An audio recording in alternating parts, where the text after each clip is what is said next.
Questions? I don't want to do no statement. I ain't telling nobody. I hope not. Hey, is everybody ready? Got these microphones up here like I am. Coach, just what do you see looking at the film back on last weekend's loss? Looking at film on loss, missed tackles.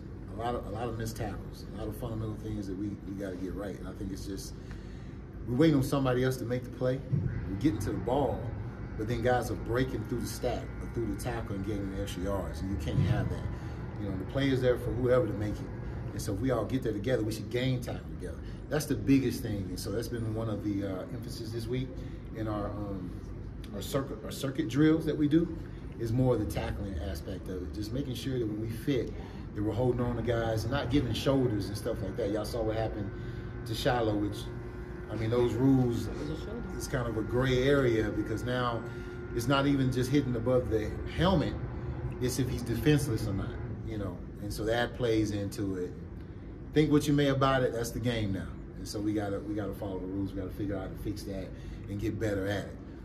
Agree with it or not, that's what the rule is. So, you know, we just gotta get better at tackling. Does that surprise you after being so successful at it in the beginning of the season? You know, yes and no, because with that call, it changes from game to game. Like you can see a game where it was totally legal, no one says anything.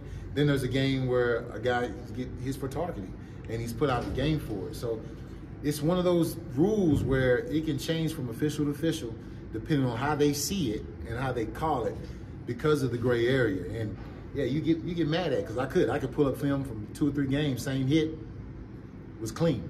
But in this game, it wasn't. So you got to keep going. Coach, Trevor Woods has been working with the linebackers the last couple of weeks. How's he been getting acclimated to the position and the guys? Well, he did a little bit in high school, but he's a very instinctual player, knows a lot of football, high IQ, and it wasn't really a bad transition for him. I think his instincts more than anything and his ability to cover has been a help to us. How is Jawan Mitchell doing? Jawan's doing good. Jawan's doing good. Now, the first game or two, it was speaking from a competitive aspect, where Brandon Gant, and then I had Demoy was coming in for him. But this one, he's got some things off the field he's got to handle. So Trevor Woods has been kind of filling in for him. Do you remember kind of who sparked the decision to move Trevor from safety to linebacker? Coach Prime.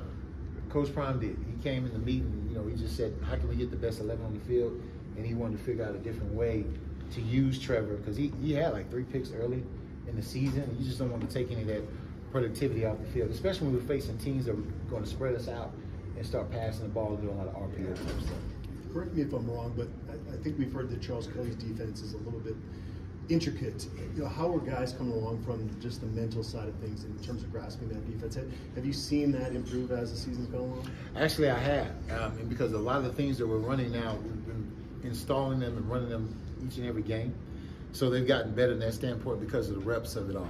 But yeah, it's a very intricate defense.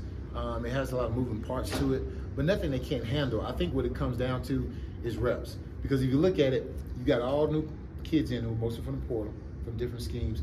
You have coaches in too. So it's like we're all freshmen together, which is not a bad thing, but that's just where you start from. And you start to see the acclimates of the defense and how good you can play it once you get more reps in, once you get more games in. And I think the last 3 games, the first half, teams have only scored like 3 points or 6 points against us. And so we're trying to build on that. We got to finish. The key is you got to finish. It's not what you do in the first half, it's how you finish the game. We got to get better at that. That's the emphasis. Were you impressed with the resiliency at UCLA? I mean, you guys really, the defense kept the offense in the game late into that game. That was felt like another step for your unit. Yeah, no, I was very impressed with it. I mean, I think everybody got some encouragement from it. I mean, we want to be dominant. We want to win, and that's our main thing. We lost that game, but could you take some good things from it? You could, and I believe everybody else did too. So I think you got to build on that. But then you go into another game and lose, and then you win. It kind of negates that fact. You got to figure out, what are we doing wrong? What are the fundamentals that we got to get better at? And that comes from a coaching aspect to get the kids ready to play.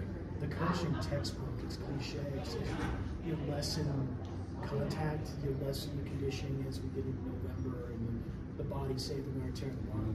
Is that a tricky balance when you've got 2 clean disciplines, one you ask, 2 of the most physical opponents in Oregon State and Utah? Very, You know what I mean? Like, how do you reconcile? Very good question. That is a tricky balance. I mean, that's why now in the pro game they do it very well, where you have thudding and you don't take anybody to the ground, and that's what you try to get your kids to represent and act exactly like they're going to be when they get to the pros.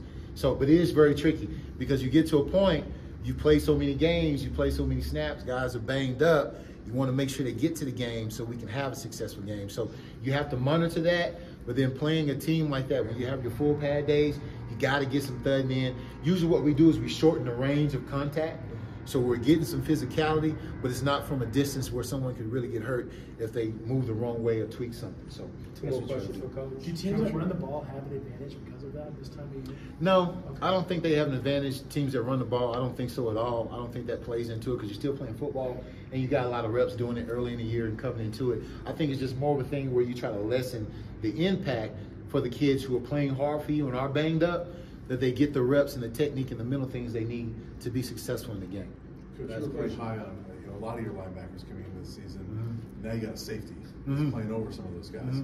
What's going on with like Marvin Ham, DeMoy Kennedy, Brendan Gant, that they're not getting on the field? I know Brendan was banged up a little bit, but what's going on with those guys that Trevor was playing at? Well, I think what it is that, you got to look at defense as a puzzle. And when you look at it as a puzzle, all the pieces have to fit together. Linebackers, DBs, they're all my guys. And when one guy plays good, they all play good. And we all win together, we lose together. So what it is now, it's not just competition, but it comes into where you're playing chess and not checkers.